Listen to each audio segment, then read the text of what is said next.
Of the whole thing, okay? I'm holding by Simchas Torah. It says in Simchas Torah, in the group that I just spoke to, teachers training, I did Hakafas by the Rebbe. I'm just going to tell you a word on Hakafas. I don't want to steal Hakafas from you completely, but I'm going to move on to other things. Hakafas by the Rebbe was divided up into two basic parts. When the Rebbe danced himself, and when the Rebbe encouraged the singing. When the Rebbe danced himself, he went to the middle of the shul. When the Rebbe encouraged the singing, he stayed in the front in his place. The best way to describe Hakafas is controlled energy. Hakafas were very happy. They were very happy. But they were not crazy. I mean, they were not drunk. One drunk could ruin Hakafas for a whole shul. Because unless you're a Chassidish drunk, the drunkenness makes you have no control. If no control, you disrupt. He wasn't drunk. He was very energetic and very happy, but very controlled. The Rebbe ran the show like a taskmaster, like a captain of a ship. The Rebbe had a little watch on his shender, which he was always looking at. And Hakafas went the way he wanted it. There was the first Hakafah and the last Hakafah, which the Rebbe danced himself. In Mem Aleph, when the Rebbe made Sivas Hashem, the Rebbe went also the fifth Hakafah, he danced with the children. And all the other Hakafahs, the Rebbe stood in the front, and he managed the Hakafahs from the front. And the Hakafah would start when the Rebbe turned around to face the crowd, we would sing. And the Hakafah finished when the Rebbe turned to face the wall. How much time did a Hakafah take? So first of all, the Rebbe's personal Hakafahs, when the Rashag was there, when the Rebbe danced with his brother-in-law, they would put their right hand on each other's shoulders, they would hold the Sefer Torah in their left hand, and they would dance, and Rashag would look at the ceiling. So the Rashag would get dizzy. The Rebbe's Hakafahs, when I was a kid, were the shortest Hakafahs. When the Rashag got sick, and he stopped coming to Hakafahs, or he missed Hakafahs, the Rebbe danced alone. And when the Rebbe danced alone, the Rebbe's Hakafah went from being the shortest Hakafah to being the longest Hakafah. And the middle Hakafahs were, some were short, some were long. I tell the girls, I remember they were turning around by Hakafah and just looking. He wasn't even clapping, looking. 2 minutes, 3 minutes, mamish, offen Zegel, 200 seconds. And turning around, Hakafah finished. Next, it moved. Shmini Atzeres by night, they daven Ma'ariv around 7 o'clock. Right? This year it's a little bit earlier because the Nibya it's a little late. 7, 10, 7:15, Achei Temimim. And after Ma'ariv they would announce that there's a break for a Kiddush. People went to shul to make Kiddush. Remember, the Shmini Atzeres, they're still sitting in the sukkah. The Rebbe came into Hakafah at 8:30. By 10:15 it was over. In my years, it was over. Done. The shul, people went to sleep. You didn't dance Shmini Atzeres at night. Simchas Torah at night, after Hakafah, people would dance. By 10:30 the show was over. Shmini Atzeres was probably the most boring day in Sukkot, especially after Simchas Beis Rivka started, because Shmini Atzeres was the only night of Sukkot that you actually slept the whole night in a bed. 10 o'clock was Shachris, the shul was usually quite empty, and the Rebbe said the Haftarah of Shmini Atzeres, and that was it. The feature of Shmini Atzeres was the Talucha. The boys used to go out in the afternoon to be Sameach in different neighborhoods. They went to Manhattan, they went to different places in Brooklyn, they went as far as the water, Brighton Beach. Some guys went to Queens, these long walks. And by the Rebbe, they say there was as follows: Simchas Torah at night, I was never there. If anybody was by the Rebbe's Ma'ariv, Simchas Torah at night, he'd be embarrassed to admit it, because Simchas Torah at night was meant for old people who couldn't walk, you understand? We all went to shuls to Sameach Yidden. There was no one by the Rebbe's Ma'ariv. Simchas Torah night by Ma'ariv was very empty. It was a regular time, 7:30, Ma'ariv. They didn't finish. They would say Til Aleinu, and then they would say there's going to be a break. 9 o'clock at night, Simchas Torah, there was a Farbrengen. It was in the shul. The Rebbe came in at 9 o'clock, and you have to remember, they prepared the shul Simchas Torah for Hakafas by taking every single bench out of the whole building. There was not a bench in the shul. Everything was outside. The only thing they had in the shul was these steel tables that were shaped as a long noose going from the front of the shul to the middle of the shul, 2 long tables, and the Rebbe would pass between. That was called a shvil. And in the center of the shul there was a rectangle of tables, a square rectangle of tables called a ches. So now make a Farbrengen. There's no benches in shul, and there's these tables which are interfering. So when you walked into the Farbrengen of Akafas Simchas Torah, it looked normal, but there was nothing normal about it. It was very hard to put benches in. The benches were missing. People literally sat on their own feet. They brought some benches in as much as they could, but it was very makeshift because the steel tables could not be moved. And when the Rebbe came into the Farbrengen, El Simchas Torah, the shul was quite empty. It was not that many people. Again, I was never there, never. Even when I was on Shlichus and I permitted myself to go to a nearby shul, I didn't come to the beginning of the Farbrengen, I came to the middle of the Farbrengen. So there's something which I never witnessed, which I would find very curious. The Rebbe made Kiddush. Now understand that the Rebbe made Kiddush every Shabbos. But Kiddush by day is not really Kiddush, right? Kiddush by day is Be'er Priyagofen and Psukim. So when the Rebbe made Kiddush by Farbrengen, he remained sitting. And he just raised himself out of his seat a little bit, which is why in many of your homes, there's a whole controversy.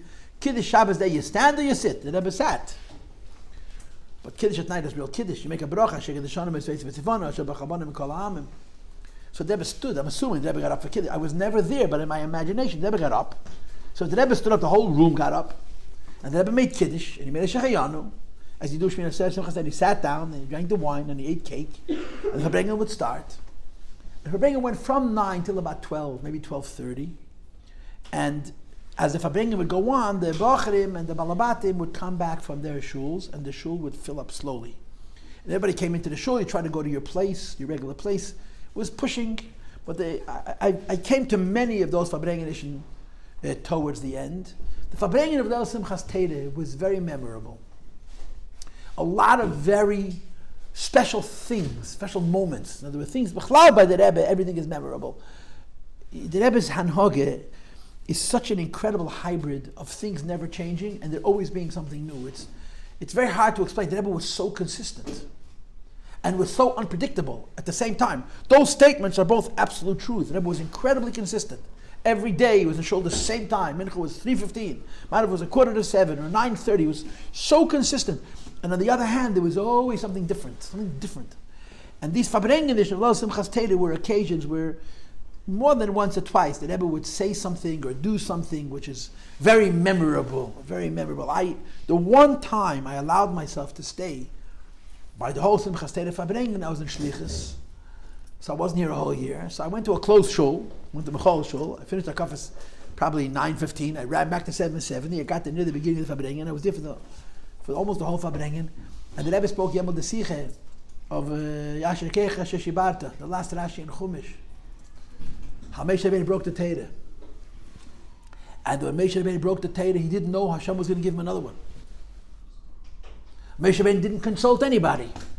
He saw that Yidden were in Sakona. The Eibush was angry Yidden by the Egel. What's the last Rashi in Chumash? Nesoi Libe Shel Moshe Lishber Asaluchas.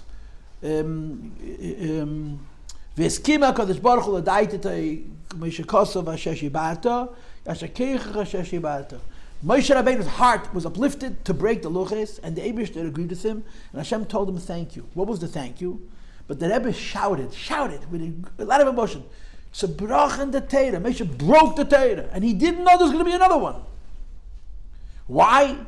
To save the Jewish people. And that sicha rings in my head. It's a very memorable moment. It's in Linktree Sichas also, but the emotion and the intent that the Rebbe invested in that sicha, you can't put in a printed page. It's here. It's very, very difficult to duplicate. But this is just an example. It's Simchas Torah at night. There was usually things happen, special things. Farbrengen finished around 12:30, and the Rabbi would tell to the Gabbai to announce what's going to happen next. And the Gabbai would get up, and I think the Rebbe would even say it himself, and announce that now they have to get ready to shul for Akafas. Everybody should go out, everyone go outside. And they prepared the shul for Akafas. Nobody went outside. You went to your place. Now the benches which had been brought in for the Akafas were carried out on people's heads. One of the great miracles, those benches were made of steel. They're still made, they're very heavy. And they would sort of fly out of the shul over people's heads. And when they got outside, there were a few Bocharim who were actually in charge, who would take the benches and move them. And somehow, 1 o'clock, the Rebbe walked into Akafas, a half an hour after he left the shul. Everybody was in their place. and the Hakafis would start. They would walk through the long shul. And in my head, they always sang the same thing. That I walked through the whole shul, went up to this place, and he turned around, they started to clap and dance. Everyone would sort of jump up and down in his place. And that's how the Hakafis started. Simchas Torah night, Hakafis finished probably around 3:15. It was 2 hours. It was very controlled. The ability for the Rebbe to create so much joy and so much management of time it's very unusual. But he was really happy. When you finished with Hakafis, you were really uplifted. But the Rebbe was controlled. It was never hefker. It was never wild. And usually Simchas Torah night you stayed in shul and danced. I mean, depending on how much seichel you had. We stayed till we danced after the Rebbe left. The reason not to stay in shul is because one of the most memorable events of Simchas Torah was 10 o'clock in the morning. All the mothers with little kids could not get out of their house, but their husbands went to sleep late and they were still sleeping, so a lot of women would sneak out of the house at 9:30 in the morning and go to 770 for Chaydu. Simchas Torah morning. People who couldn't come to the whole Tishrei because they were busy feeding everybody, including the guests and their children, would sneak out of the house 9:30 when the whole house was asleep. And they'd go to 770 and they ever walked into the shul was pushed 3/4 empty. There was nobody there. Not nobody, but it was not full. And they say, I was never there, I'm embarrassed to admit, I was never there at 10 o'clock. Never. And if I had gone to sleep early, if I had seichel, I had friends who right after Hakafis, they went home. And we looked at them like, square bacharim, it's Simchas Torah. Their cheshbon was, I want to be in 10 o'clock in the morning. And it was a very good cheshbon. And the Rebbe would turn around, he was wearing his talis, and the joy in the beginning of davening to the half-empty room and to all the women whose only experienced Tishrei by the Rebbe was Simchas Torah morning. What I'm describing to you was actual. There were many, many ladies. This was their whole Tishrei. Simchas Torah morning, they were busy feeding everybody. Feeding their husbands, their children, their guests. So 9:30 in the morning, the women would sneak into 7:70, everyone was still asleep, and the Rebbe would really create an energy. That's how davening started. Simchas Torah morning in 770. And of course, as Shachas went on, the shul filled up. I mean, you never came too late, you didn't want to miss anything. One of the unusual features of Simchas Torah is, I mean, if you were a boy or men, I would ask you, but I'm not going to expect you to know this. One of the unusual features of Simchas Torah is that you duchen in Shachris. Birchas Kainim is in Shachris, not in Musaf. The reason for this is, it gives the people who are sleeping a little time to get the Hakafis, a few more minutes. That's not the real reason, that's the 770 reason. The real reason is because a Kohen is not allowed to duchen when he's shikir. Right? You know the Pashas Yayin B'Sheich Al Teish, the Pashas Shmini. That if you go into the Beis Shtuya Yayin Nichs Nadav and Avihu died, why? Because they went to the Beis HaMikdash when they were shikir. A Kohen is not allowed to duchen. Duchening is considered a Sheirus, it's considered a Avodah. So the duchening is by Shachar, so the Kohenim can say L'chaim. The din is Shulchan Aruch. So, Birchas Kainim was by Shachris. And right after Shachris was a very unusual feature, a really unusual feature, which was out of character. You didn't usually see such a thing in 770. They would turn around and people make Kiddush. The Rebbe didn't make Kiddush, the Rebbe didn't eat, the Rebbe didn't drink, the Rebbe would not eat and drink standing up. But for about 10 minutes, the Olam would feast, and the Rebbe would watch. You know, there's not a lot of circumstances where the Rebbe was passive. You know, usually we observed, the Rebbe was active, we were watching the Rebbe. One of the few times where the Rebbe was the observer was Simchas Torah morning. It probably was 10 minutes. Now, most people didn't make Kiddush. They certainly didn't get shikir. Getting drunk in front of the Rebbe requires A, you're a very, very big chassid. B, you're a very, very big idiot. C, you're a very big chutzpah, or a combination thereof. You know, you drink in front of the Rebbe. But they were the regular drunks. There were people who every year Simchas Torah put on a show. And they were part of the ebb and flow, and the Rebbe would even acknowledge them. But the Rebbe people would make it. The people around the Rebbe would get a little wine, a kichlach, make a bracha, and say, and the Rebbe would say, and you would say to the Rebbe l'chaim, and l'chaim the bracha. I was far away, so I was never close enough to. I was not going to make Kiddush. I was not going to participate. But people, and the Rebbe used to watch people make Kiddush. There was a very interesting tziyud of the Rebbe watching people eat and drink in front of him, and he's enjoying it and answering l'chaim. So however that only took 10 minutes, it couldn't have taken that long. and then the Rebbe would turn to face the wall, and hakafas would begin. Simchas Torah's hakafas are very lopsided. Simchas Torah day, because us Meshuggah and radical Chabadnikis do 3 atareses. Nobody does 3 atareses. Some people don't even do 3 atareses by night, but by day 3 atareses. 3 atareses takes forever, maybe an hour, 45 minutes for sure, because you have to announce each pasuk who bought it. The first of the atareses Simchas Torah, the Rebbe said every one of the 17 psukim. And people paid a lot of money. People paid thousands of dollars for one pasuk to mechaber the Rebbe. So they would announce the pasuk ataresa gekoivt so and so and so and so was mechaber kedushas adinenu meirenu v'rabenu shlita, and then the Rebbe would say the pasuk. And then the next pasuk, the pasuk, it took time. The pasuk Eisafai was taught by Shmerel and Chaim and Baruch and Moshe and Chaim and Yosel. And the mechaber kedushas adinenu meirenu v'rabenu shlita. I think Zalman Garai made the announcements Simchas Torah day, but it could be wrong. And the Rebbe said all 17 psukim by night and by day, the first atares. The second and third atareses, the Rebbe said the first pasuk and the last pasuk. After each ataresa, the Rebbe would start a nigun and we would dance. After all 3 atareses were finished, then the Rebbe said ufaratzta v'hoya zaracha, and in Shnas Hakel, like this year, the Rebbe would also say 3 times the pasuk hineni mevi eschem eretz tzofen, and then we sang again. So ataresa took forever. Hakafas is one dance. It's not one hakafah, it's one dance. The minig Simchas Torah by day is that you take out all the svarim, you go to the middle of the shul, and you read the nusach of all 7 hakafas together. You know how hakafas looks, girls? How hakafas looks? There's big words, right? Ana Hashem Mashiachna, Ana Hashem Matzlichana, Ana Hashem Anenu V'Kenu, Elakei Eruchas Hashiachna, Be'echel Vatzlichana, Gel Chazek Anenu. That's the first hakafah. And then there's a bunch of small words, right? Then you have the second hakafah, right? David Sakas Hashiachna, Hadam Vatzlichana, Vasi V'Chazek, and a bunch of small words. So usually, by each hakafah, you take the Sefer Torah, you circle the bimah and read the big words and the little words of that one hakafah, and the minig is you actually say with your mouth, Ad kan hakafah aleph, Ad kan hakafah beis, Ad kan hakafah gimel. Simchas Torah day, whoever gets hakafah takes a siddur, and he circles the bimah 3.5 times, not 7 times, 3.5 times, and he reads all 7.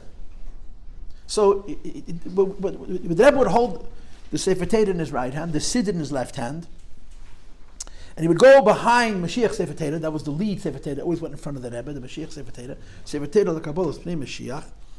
And the Chazan would say out loud, Ana Hashem, Mashiachna, Ana Hashem, Matzlichana, Keiruch Hashiachna, and then it would be quiet. They would stop, and they'd read all the small words, and then they would say, Ad kan hakafah aleph. Then he would continue walking, and so on. And it took 3.5 revolutions. In other words, every hakafah got a half a hekef. Hakaf means a circle. If you have 3.5 circles, that means each hakafah gets a half. And they would read all the big words loud, and then they would stop walking, read the small words, say Ad kan hakafah beis, and you understand? That's how they did it. After all 7 hakafahs, then the Rebbe would go to the middle of the shul and dance. There was only one dance. The Rebbe gave his siddur. The Rebbe had a siddur. He would give it to Leibel Bistritsky every year, Olav Shalom. And he would take it from the Rebbe, and if you were close enough, he'd let you kiss the Rebbe's siddur. And those are all little memories from 770. He would hold the siddur and let you kiss it. And the Rebbe danced. The dance Simchas Torah by day was very similar to the dance Simchas Torah by night. Most of the years of the Rebbe's Nesias, he danced with his brother-in-law, with the Rashag. And the kafah was short, because the Rashag was looking at the ceiling. And in the years Rashag wasn't there, the Rebbe danced by himself, and the kafah was considerably longer.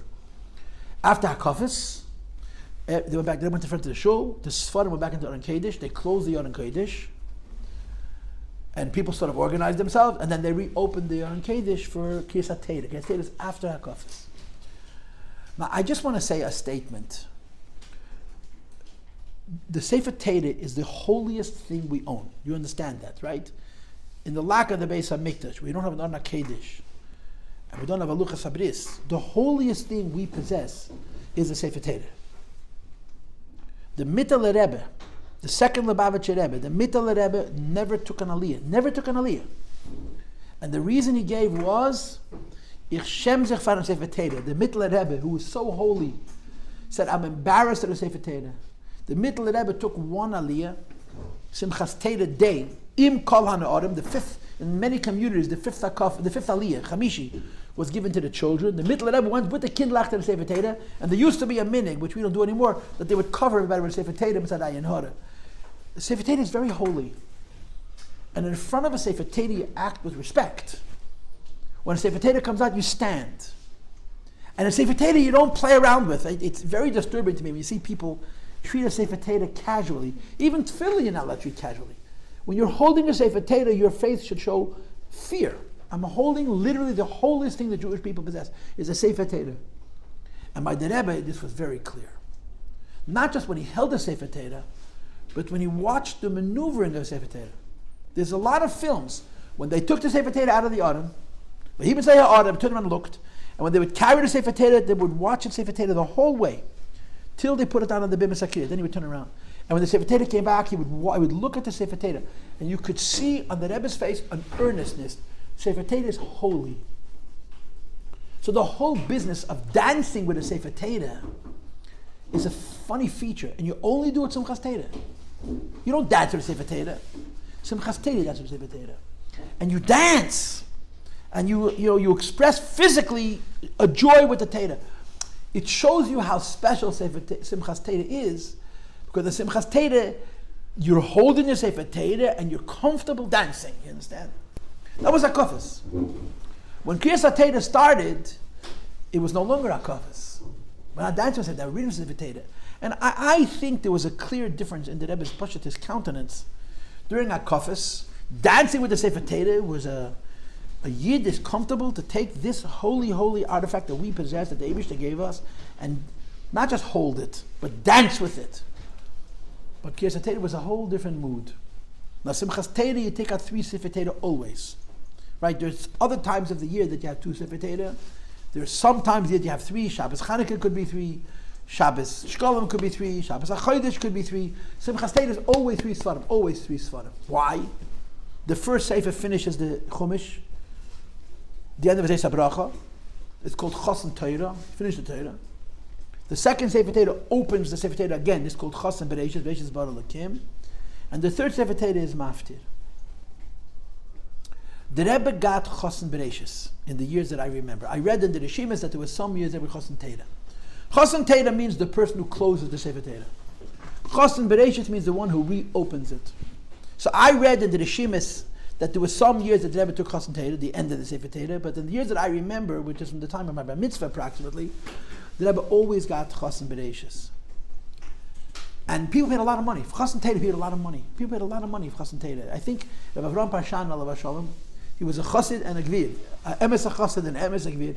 I think he paid for Chosan Torah as long as he was alive. And after that, other people got it. Maftir, I think, was Kazanovsky's. But the Rebbe got Chosan Bereshis. When the Rebbe went to Chosan Bereshis, the mood in the room would change considerably. Simchas Torah suddenly became like Rosh Hashanah. It was very earnest. Why? This was the only time of the year that they called the Rebbe up by his name. They actually said his name. A whole year, when the Rebbe got in Aliyah, they would say, Ya'amoid Adineinu Mereinu V'Rebbeinu Ben Arav Rab Levi Yitzchak Mafta. You didn't say the Rebbe's name. Simchas Torah, the Gabbai would announce, Ya'amoid Adineinu, they'd say Harav Mem Ben Arav Rab Levi Yitzchak. You would actually say the Rebbe's name. In addition, this was an instruction from the Rebbe, by the way. The Rebbe got Aliyah together with the Frierdiker Rebbe. So he would call Adinei Numerenu Rebbeinu Harav and say the Frierdiker Rebbe's name. Ben Adinei Numerenu Rebbeinu Harav and say the Rebbe Rashab's name. Adinei Numerenu Rebbeinu Harav and say the Rebbe's name. Ben Arav Rebbe Yitzchak Chasnei Bereshis Bara. And if you're familiar with the Siddur, Simchas Torah, there's a whole nusach that's called Mirshus for the person who gets Chosan Bereshis, Chosan Torah, the person who closes the Sefer Torah. And of course, at the end of Chosan Torah, everyone screams Chazak, Chazak, V'nis Chazek. You finish V'zei Sabrach, and V'nis Chazek. And there's a whole nusach Mirshus for the person who gets Chosan Bereshis, who opens up the Sefer Torah. So you say each name 4 times. So it was very quiet in 770. It was very respectful. And you'll hear the Shusterman was in my years, was the one who did it. Years before was Rabbi Yechon and Gordon. Imdu, get up. Lashon Rab. Adinei, Nemanei Rabbeinu. They said the Frierdiker Rebbe's name. But Adinei, again and again, 4 times. And the mood in the room was very serious. The Rebbe went to that hakafa, not Simchas Dik. It was Yom Kippur Dik. Oyim. The Rebbe, for Rebbe, this is very real. The Rebbe said to call him up with the Rebbe the Shver.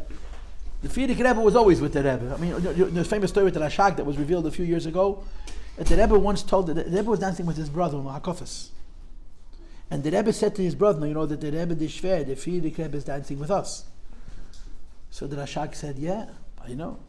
The Rebbe said, you want to see? You want to see? And the Rashag said, yeah. And the Rashag saw. And he started to cry. Label Guru describes Rashag crying. Not only was he crying, the next morning he came into shul, he was still crying. The Rebbe told me, you want to see it? This is a maisa. I think it's true. The Rebbe said to the Rashag as they were dancing by Hakofis, the Rebbe the Shver tanzt mit uns. The Frierdiker Rebbe will zen. He said, yeah, and he saw him. It's pretty crazy. So the Rebbe saw the Frierdiker Rebbe all the time, but now he took an aliyah with the Rebbe the Shver. And you could feel the earnestness of it, the holy earnestness of it. Now, this is Pashat a technical thing. When the Frierdiker Rebbe got an aliyah, he did not hold the Eitz Chaims, the handles of the Sefer Torah, with his hand. He would hold the hand of the Sefer Torah with his talis. And as the Rebbe's brother-in-law always took an aliyah, he held it with a talis. The Rebbe, our Rebbe, held the Sefer Torah with his hands. He didn't hold it with a talis.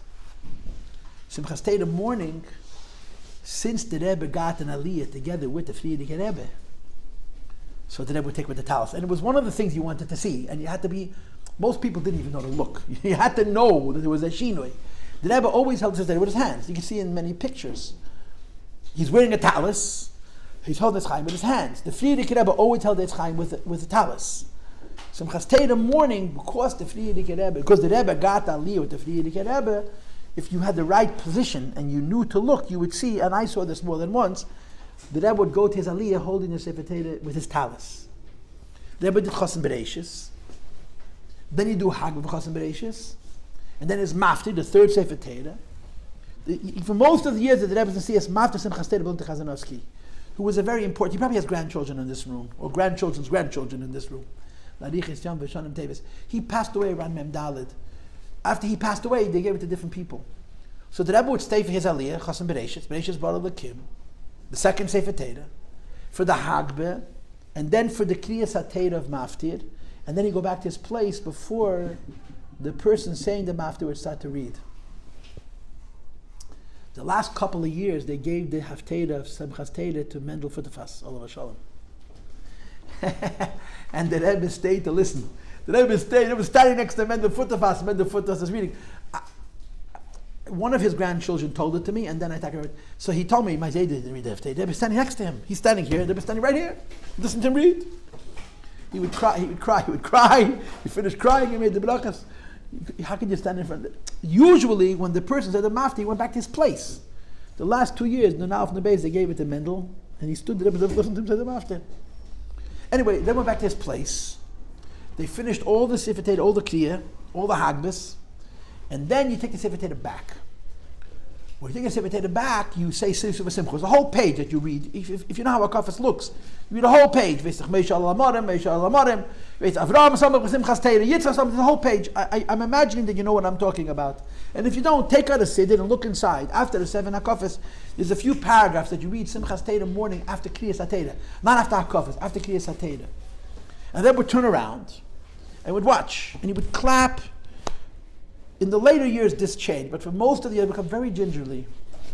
And the way my father described it to me, and I'm sharing with you how I was raised, and it's not 100% true, but it was quite true, that as long as they were carrying the Sfarim, the Rebbe's clapping was very controlled. They're carrying 3 Sefer Torah, and it's not hakafas anymore, you understand? It's not hakafas. And they would clap, but very gingerly, until the Sfarim were put back into the Yonah. After the 3 Sfarim, when the other, then the clapping would start. The Simcha of Sisa v'Simcha would begin after the Sfarim were put away. In the later years, it was different. And the truth is, I remember it was different. As soon as the Sfarim were put away, they turned around and said Musaf. But one of those memorable moments, I'll never forget. Are there any Duchmans in the room? Any Duchmans here? Yisrael Duchman al Vashalom. Simchas Torah, he had a very special relationship with the Rebbe. Simchas Torah was his, he davened Musaf. And it was usually, halachically, maybe not allowed to have a musaf. And he would carry the Sefer Torah. He'd go back, So one year he started singing Harabi Shlita. You know that song, Harabi Shlita, Harabi Shlita? Harabi Shlita, from what I understand, it's a jingle from a commercial. It's an Israeli commercial. It's a jingle from a commercial. They put the Harabi Shlita. Now, is it appropriate to make a commercial, to take a jingle from a commercial, take a Coca-Cola commercial and make a niggin about the Rebbe? It wasn't made for the Rebbe. It was made for Freie kids in camp. For them it was gestimmt, you know. That niggin showed up in 770, that Tishrei. I think it was the year he passed away. I think it was Memtes. And Duchman is screaming, Harabi Shlita! And the whole shul was screaming, Shah! Why? It didn't seem appropriate. A commercial, not a Goyish song, a commercial from a television advertisement for, I don't know what, for pizza in Israel, now became a niggin, Harabi Shlita, and he's singing, and the whole shul screaming, Shah! Then he got the ha, you know the part, and the Rebbe starts to make with his hands. And that was the end of that. And the whole shul jumped. He sang the whole first part by himself. And the whole shul screaming, Shah, Shah, Shah, Shah, Shah. And he's holding a Sefer Torah. Then he got to the punchline, and the Rebbe made it all about Chenigim. The Rebbe touched it, embraced it. Commercial. The Rebbe liked it. If you wanted the Rebbe to like a niggin, it was a very simple rule. Just make it happy. Sad, out the window. The Rebbe only wanted to feel the Chenigim. And Rebbe again and again and again. And it was such an interesting shift. Here he's singing, and the whole shul is screaming chutzpah, and then now the Rebbe, in his chus, the Rebbe brought this niggin. Anyway, so the father went back into Aron Kodesh, and then was Musaf, and the Rebbe left the shul. Musaf, Simchas Torah probably finished 2:30, started 10 o'clock. Because the kafas took a very long time, because Torah took a long time. And then it was a Farbrengen at night. The Rebbe davened minche, usually upstairs, sometimes they came downstairs. Simchas Torah in the afternoon, there was an occasion once where they went to shul upstairs to have a mincha, and he pushed it up on the bench, and he started to dance with the Eilim and sing. I wasn't there. I could have been there, but I wasn't there. There were a lot of very memorable things that happened in odd times and places. Simchas Torah was a special day by the Rebbe. Simchas Torah was the Rebbe's day. The feeling of Simchas Torah was complete openness. Come and take me, I'm available.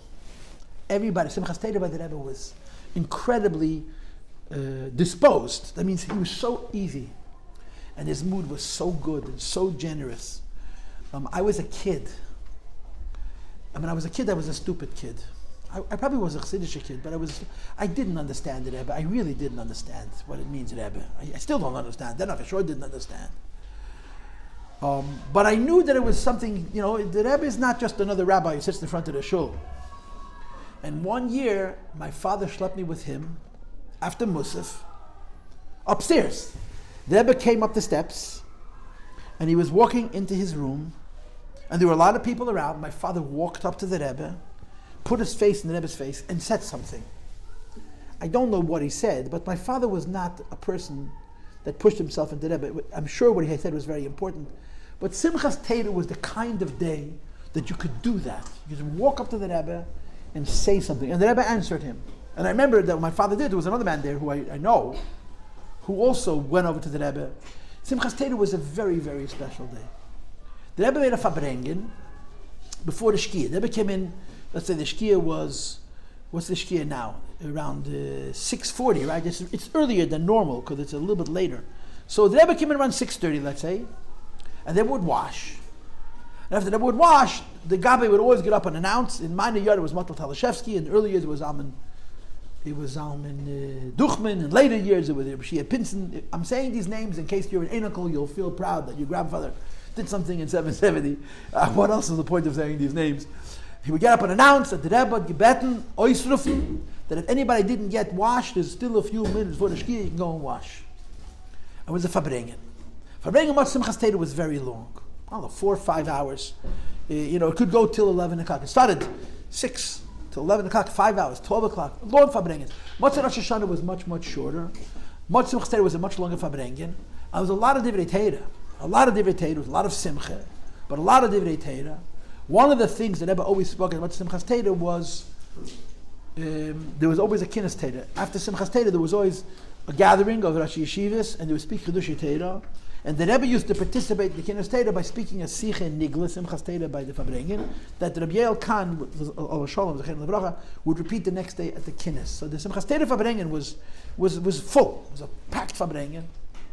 And you need to remember, you had 3 hakafis, 3 times hakafis, and this was already the second Farbrengen, Leil Simchas Teda, and now it's Yev Simchas Teda. And the Farbrengen went till midnight, and then when the Farbrengen was finished, oh, by the way, I just want to mention, amongst the things that the Rebbe always spoke about Simchas Teda by the Farbrengen, was number 1, the Rebbe always spoke about Chitas, Chumash, Tilim, and Tanya. There were a few times a year they always spoke about Chitas. One of those times was Simchas Teda. Another thing the Rebbe spoke about was Keren Hashana. The Rebbe wanted to give tzedakah according to the days of the year. So you would give the Rebbe money according to the number of days of the year, and the Rebbe would give tzedakah for you every day, Keren Hashana.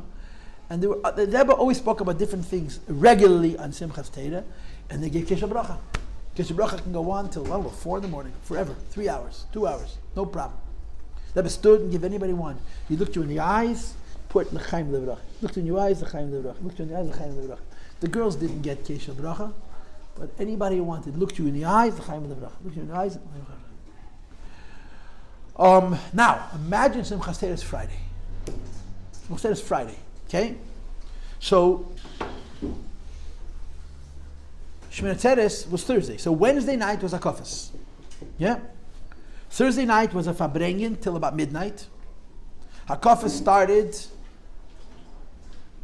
1 o'clock in the morning and went till 3 or 3:15. The next morning was Shachris till 2:30, from 10 o'clock till 2:30. That Friday afternoon, before the Shkia, the Rebbe came in and washed Neder Suda, Farbrengen, Mata Simchas Teda. Now there's a halacha in Shulchan Aruch that once Shabbos comes in, you're not allowed to eat. Right? But there's an eitzah. The eitzah is called Peiras Mapa Makadosh. When the Shabbos comes in, you take a challah cover the challah, and you make Kiddush. It's called Peiras, and so what you do is you end up eating a meal. You can eat the meal Friday night before Ma'ariv. If you started a meal out of Shabbos, so when Shabbos comes in, you cover the challah, you make Kiddush, and then you continue eating till you bench, and after benching, you'll daven Ma'ariv. The Rebbe for many years asked people to be paid this Mapa Makadosh, but the Rebbe himself wouldn't do it. The Rebbe himself didn't do it, so somebody else would do it, and anybody who wanted was Yetzer Kiddush. So the Rebbe would wash the beginning of the Farbrengen, say L'chaim till the Shkia, and then he wouldn't eat it all. He wouldn't eat it all. Anybody who wanted it, in later years, the Rebbe stopped it, and he started it. The Rebbe wasn't happy how they did it. Bottom line is, it seems like the Rebbe feels that we shouldn't do it anymore. No one should pay this Mapa Makadosh. But it's a halacha and Shulchan Aruch that if you start a meal on a Friday, like if it's Purim, let's say, and you're going into Shabbos, and you don't want to stop the meal, so you cover up the chal. It's a complicated halachas. You have to know how to do it. And you make Kiddush, and then there becomes a shaila. You have to make another hamaitzi or not, right? If you make Kiddush in the middle of a Suda, and after Kiddush, you want to eat more bread, you have to make another hamaitzi. I think the halacha is that you have to, but it's complicated. But the Rebbe never participated. But the Farbrengen didn't go late. I don't know, if it was Friday night, it went till 9, it didn't go till 12 o'clock. Then the Rebbe benched, didn't drink till a cup of wine, kept it. Daven Ma'ariv, went upstairs. The next day is Shabbos Bereishis. The next day. Number 1, 8:30 in the morning, Tilim. Now how tired are you after all of these hakafis and Farbrengens and talucha? You're exhausted. 8:30 Tilim. The Chazan Shabbos Bereishis was Moshe Talashevsky, who was a beautiful Chazan, but the Ma'ariv took forever, and the Shachas took forever. So Shachas starts 10:30. Moshe Talashevsky finished Musaf 1:05. 1:30 the Rebbe came into another Farbrengen, and Farbrengen till almost 4 or 5 o'clock. And he gave, in some years, gave Kesha Bracha that he hadn't given the night before. And then before the Shkia, he came for a third Farbrengen. So if you had what's called a Rosh Hashanah Meshulish, Simchas Teda Meshulish, you, in many years, you had 4 Farbrengens and 3 Hakafas. You were beyond tired when that situation was over. When you walked out, much as Shabbos Bereishis, at 1 o'clock in the morning or 2 o'clock in the morning, after the end of Kesha Bracha, there was a Farbrengen Thursday night. There was a Farbrengen Friday night. There were 2 Farbrengens on Shabbos itself. One at 1:30 in the afternoon and one before the Shkia. When you walked out, Matzah Simchas Teda, after all of that, you were wrung out like a rag. Your suit, forget about cleaning it. It was when the guy, something to dry. It was a mess.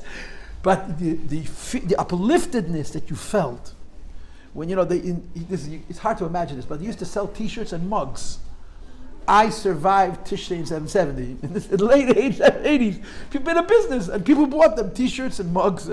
I saw a man had a cap. It said, I survived paying for my daughter's trip to seminary in Israel.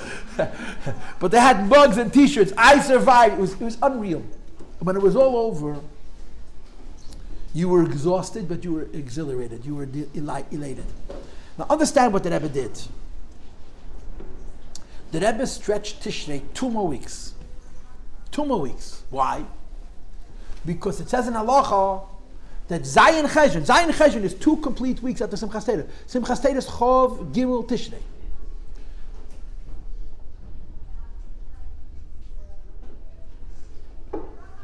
Tishrei has 30 days. So from Chov Gimel to Lamed is a week. Aleph to Zayin, it's 14 days. The Rebbe stretched Tishrei till Zayin Cheshvan. He asked that since in Eretz Yisrael, people who traveled home would not say V'sein Talamata till Zayin Cheshvan because the last people came home, but they used to go by wagon or by horse. We go by plane. So if you leave 770 Zayin Cheshvan, you can be home on the same day. The Rebbe asked people to stay. Now who could afford to stay for 2 weeks after Simchas Torah? Who?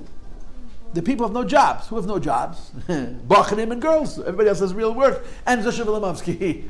Most people have to go home. But till Zayin Cheshvan, the Rebbe was Simchas Torah. The mood, Yom Tiv, you felt Sukkos from Yudalet Kislev, from Yom Kippur till Zayin. The Rebbe made Sukkos into a situation. It wasn't a week. He stretched it. And by the Rebbe, the mood was Yom Tivtik. He Farbrengen Pashas Neach. He Farbrengen Pashas Lech. Until Zayin Cheshvan was still the mood of Tishrei. The bima, they had a platform that the Rebbe was on. Or the platform the Rebbe stood on. Now that platform is there permanently. After the Rebbe and Chaim Mushka passed away, the Rebbe let them leave the platform permanently. But in years past, the Rebbe didn't like the platform. The Rebbe wanted to be on the same level as everybody else. The Rebbe felt, halachically, if you're on a platform, you're not part of the group. So the Rebbe had all kinds of rules how he wanted the platform to be. People should stand together with him on the platform. But the rule was the platform went up Erev Rosh Hashanah and came down Matzah Simchas Torah. And there was no such thing as being late by the Rebbe. The day Simchas Torah, the platform disappeared. The Rebbe did not like the platform. He reluctant to agree to it. When the Rebbe started speaking Zayin Cheshvan, the platform stayed 2 more weeks. Till Lech Lecha, the platform was still Tishrei. And after Zayin Cheshvan, the platform went away, and then the Rebbe didn't Farbrengen for a few Shabbos, and you sort of felt that Tishrei would pass. The Rebbe Pashat extended the Yom Tov, the mood of Simcha until Zayin Cheshvan. And of course you all know there are 2 expressions that go along with the end of Tishrei that you know. The first one is V'Yakov Holach L'Darkei, and the second is Fanan de Pak and the Pek.